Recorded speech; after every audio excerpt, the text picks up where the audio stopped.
Assalamualaikum warahmatullahi wabarakatuh. Salam sehat dan bahagia selalu untuk kita semua.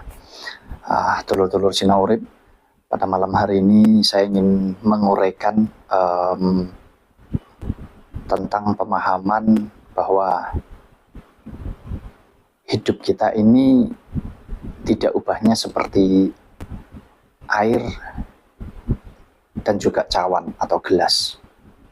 Nah, kenapa saya tertarik ingin mengupas ini ya, ingin menguraikan tentang pemahaman bahwa hidup kita ini seperti air dan gelas.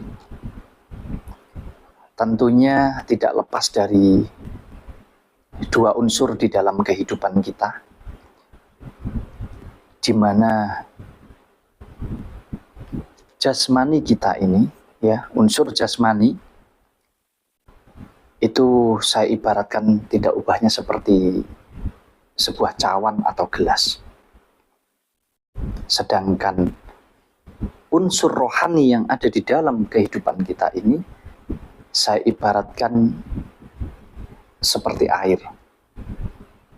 Tentunya kenapa saya memberikan contoh hidup ini seperti air dan gelas, ya karena agar lebih mudah untuk kita mempelajari, lebih mudah untuk kita memahami hidup kita.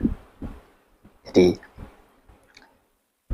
kita hidup ini kan dari dua unsur ya, unsur yang bersifat jasmani dan unsur yang bersifat rohani, atau unsur yang bersifat fakta secara duniawi atau unsur yang bersifat goib secara ilahi. Nah, saya kupas satu persatu ya, agar dulur-dulur paham. Saya awali dari yang fisik dulu, yang fakta dulu ya, atau jasmani kita ini. Jadi jasmani kita ini kan tercipta dari unsur manusiawi atau unsur duniawi, unsur yang sangat fakta sekali. Dari mana terciptanya raga kita ini? Tentunya dari proses manusiawi, dari hubungan secara manusiawi antara kedua orang tua kita. Maka terciptalah jasmani kita ini.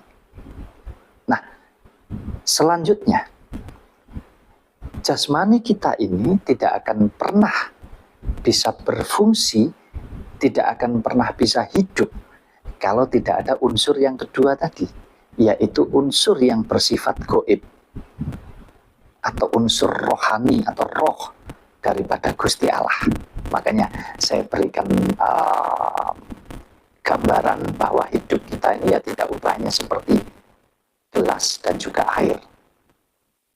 Makanya kalau kita bicara tentang gelasnya atau kita bicara tentang jasmani kita, tentunya bergantung pada siapa? Ya bergantung kepada pabriknya yang menciptakannya. Baik mereknya, kualitasnya, bentuknya, dan lain sebagainya ya bergantung daripada pabriknya yang menciptakan.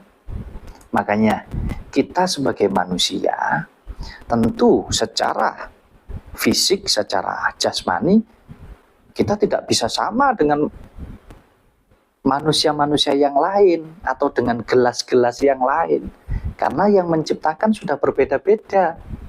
Jadi bentuknya berbeda, ya warnanya berbeda, kualitasnya berbeda. Biarpun secara fungsi sama, fungsinya gelas itu ya untuk tempatnya air untuk kita minum. Nah, akan tetapi ya karena yang menciptakannya berbeda, itulah yang membuat perbedaan dari berbagai macam segi ya, baik segi bentuknya, segi kualitasnya. Nah, tentunya kembali lagi, semua pabrik itu bisa menciptakan gelas dengan berbagai macam merek, dengan berbagai macam bentuk, dengan berbagai macam kualitas.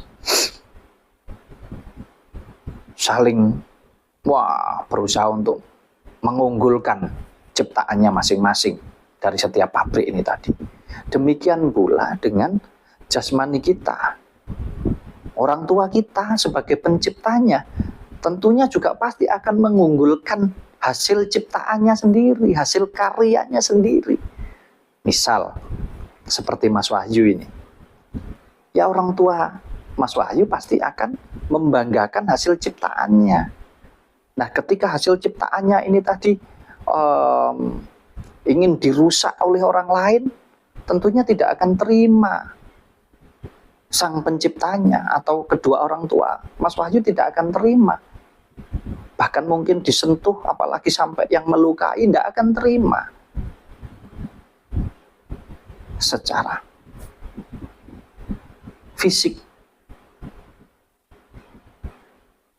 Nah, selanjutnya, bagaimana dengan air yang ada di dalam gelas tersebut? Apakah ada pabrik yang mampu menciptakan air? Ataukah ada manusia yang luar biasa hebat hingga bisa menciptakan air? Saya rasa tidak. Air atau roh kehidupan di dalam pribadi kita berasal dari ilahi, dari Gusti Allah. Yang mana air itu tidak bisa dikatakan air itu air putih, oh air itu air bening. Tidak, setiap orang punya pandangan masing-masing. Bergantung daripada akunya itu tadi. Bisa saja menurut Mas Wahyu, air itu, oh ini air putih. Tapi menurut dulur-dulur, oh ini airnya bening. Oh bahkan, oh ini airnya agak kebiru-biruan. Oh ini airnya agak hijau dan lain sebagainya. Karena setiap aku ini tadi berbeda-beda. Nah, akan tetapi kembali kepada siapa yang menciptakan air atau berasal dari manakah air tersebut atau roh daripada kehidupan kita, ya tentunya dari sumbernya, tentunya daripada yang maha kuasa, sang pencipta atas segala unsur kehidupan ini, ya dari Gusti Allah.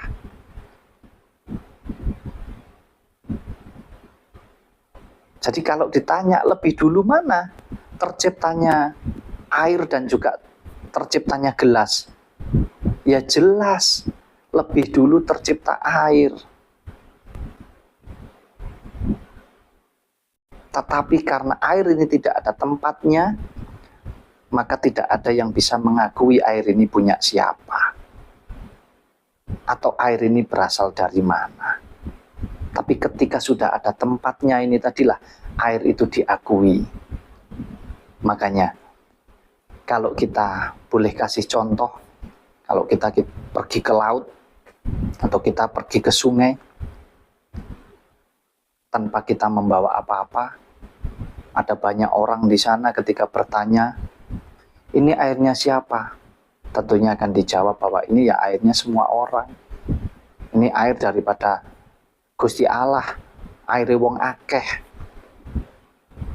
Tetapi ketika salah satu di antara kita ini tadi membawa wadah, entah itu kaleng, ember, atau cawan, untuk mengambil air tersebut,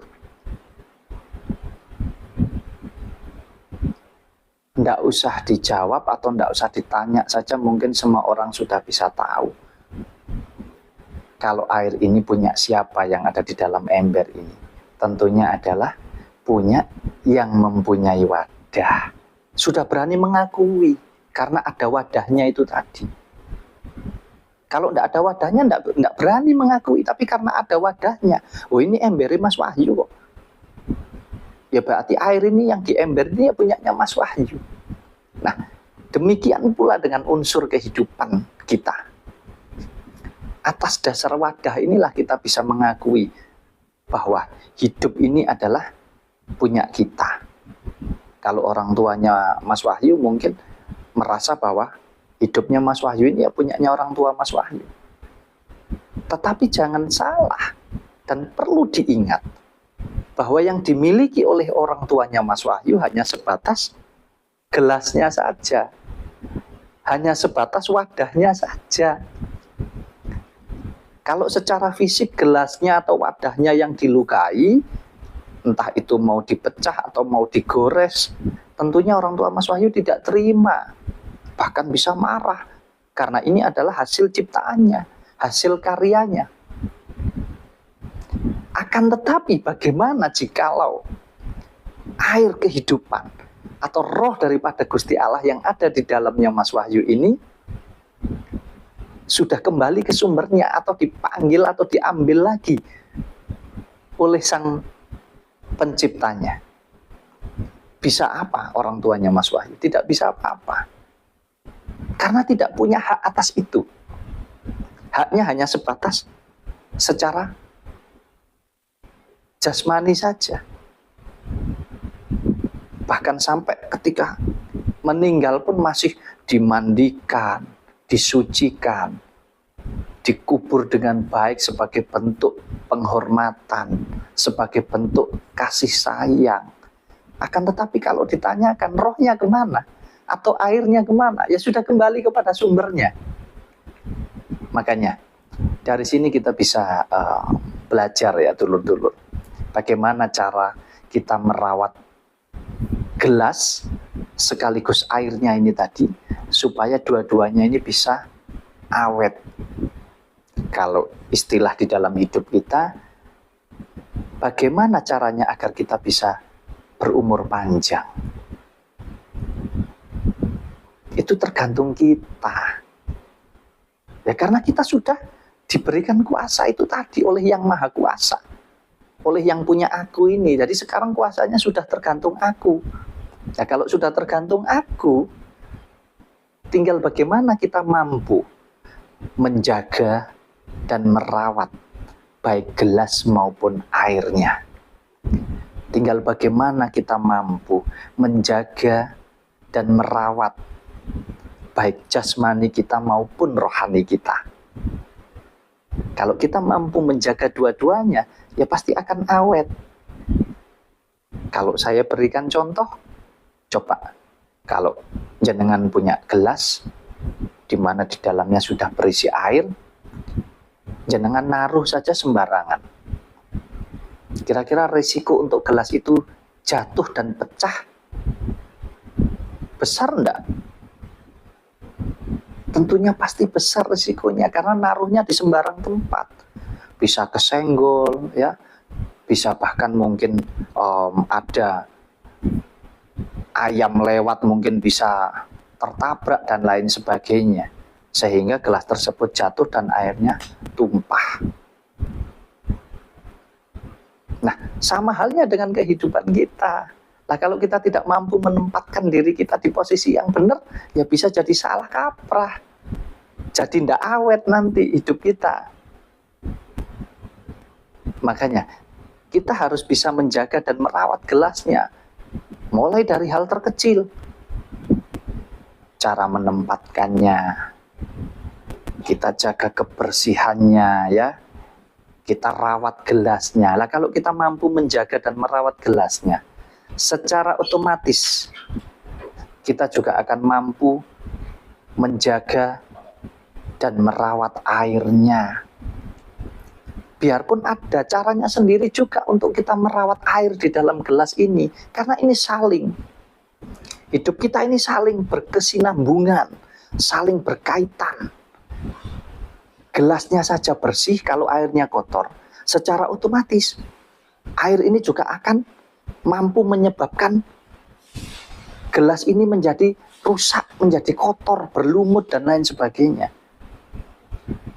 Sebaliknya, ketika airnya ini kita jaga kebersihannya, tetapi gelasnya tidak kita jaga kebersihannya, ya secara otomatis gelas ini akan mampu membuat air ini menjadi kotor, menjadi keruh.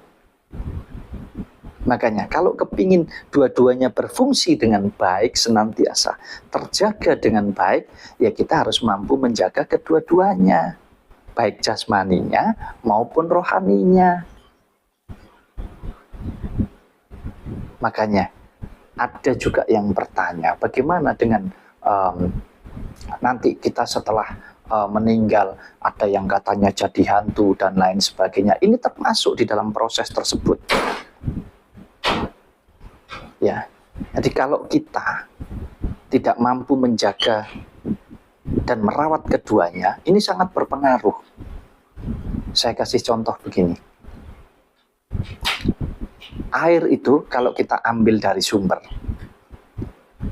tidak berwarna, tidak berbau, dan tidak berasa. Akan tetapi karena ulah kita sebagai manusia, melalui proses manusiawi, duniawi kita, air tersebut bisa kita beri warna apapun. Bahkan kita rubah menjadi kopi, ya, kita rubah menjadi teh, kita rubah menjadi susu, menjadi coklat, dan lain sebagainya. Warna macam-macam sekali. Yang mana di dalam prosesnya ini juga akan menghambat. Saya kasih contoh begini. Kalau air itu tetap kita biarkan sesuai dengan kemurniannya, bertempat di dalam gelas, manakala gelasnya tumpah, atau manakala airnya ini tadi tumpah, gelasnya pecah. Pertanyaan saya, air ini kan akan kembali ke sumber. Lebih cepat enggak menjadi bening lagi di dalam sumber? Tentunya lebih cepat. Ya karena airnya tetap bening kok, tetap bersih, tetap murni. Jadi ketika jatuh ke tanah, kita ambil lagi di dalam sumber akan cepat sekali. Nah, berbeda halnya jikalau air ini tadi berwarna-warni, ketika tumpah tentunya masih membutuhkan proses penyerapan, penyaringan di dalam proses menuju kembali kepada sumbernya itu tadi. Nah, lebih-lebih kalau jatuhnya ini tadi, tumpahnya air ini tadi tidak di tempat yang semestinya, bisa saja airnya jadi nyangsang di pohon mungkin, atau di bebatuan mungkin, sehingga membutuhkan proses yang lama lagi untuk air tersebut bisa sampai ke dalam sumbernya. Lah, demikian pula dengan hidup kita. Sama persis. Kalau kita tidak mampu menjaga jasmaninya, ya, kita tidak mampu menjaga dan merawat rohaninya, kita kotori dua-duanya ini tadi, tentunya di dalam berproses juga akan menghambat.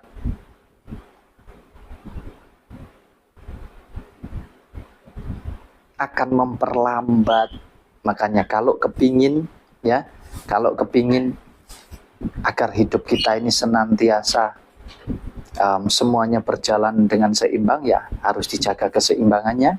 Tidak ubahnya gelas dan air itu tadi, yang mana kita harus mampu menjaga kebersihan, mampu merawat, ya, baik gelasnya maupun airnya. Jadi rawatlah jasmanimu dan rohanimu kalau kamu ingin berumur panjang.